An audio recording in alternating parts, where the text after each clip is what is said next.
Hello everyone, welcome to the online platform of Chemistry Zone. Starting with the chapter number 5th, Thermodynamics of class 11th. First of all, what is thermodynamics? Thermodynamics consists of the two parts.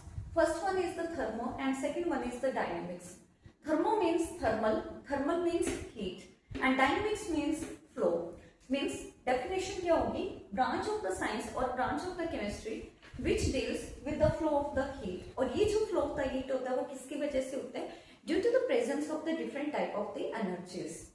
Thermodynamics is generally based on the four laws, in which first is the zero law.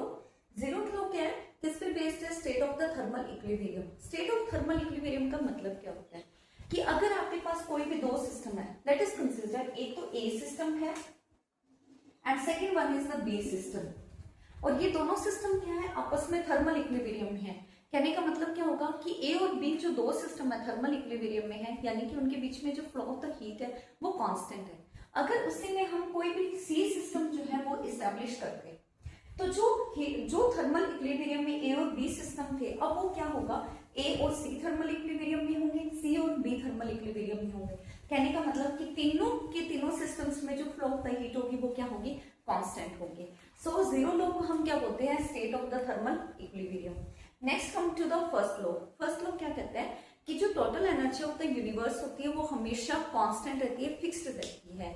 ना तो कोई energy create होती है, ना ही कोई किसी energy को आप डिस्ट्रॉय करवा सकते हो, but you can convert one form of energy to another form of energy. Let us take example.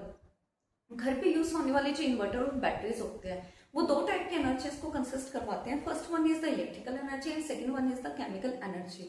Electrical और केमिकल एनर्जी दोनों क्या होती है? अपने पास इंटरकन्वर्टिबल होती है. ना तो वहां कोई थर्ड टाइप की एनर्जी क्रिएट होती है, ना ही किसी टाइप की एनर्जी को डिस्ट्रॉय करवाया जाता है, बल्कि दोनों ही एनर्जीज आपस में क्या होती है? अपने पास इंटरकन्वर्टिबल होती है.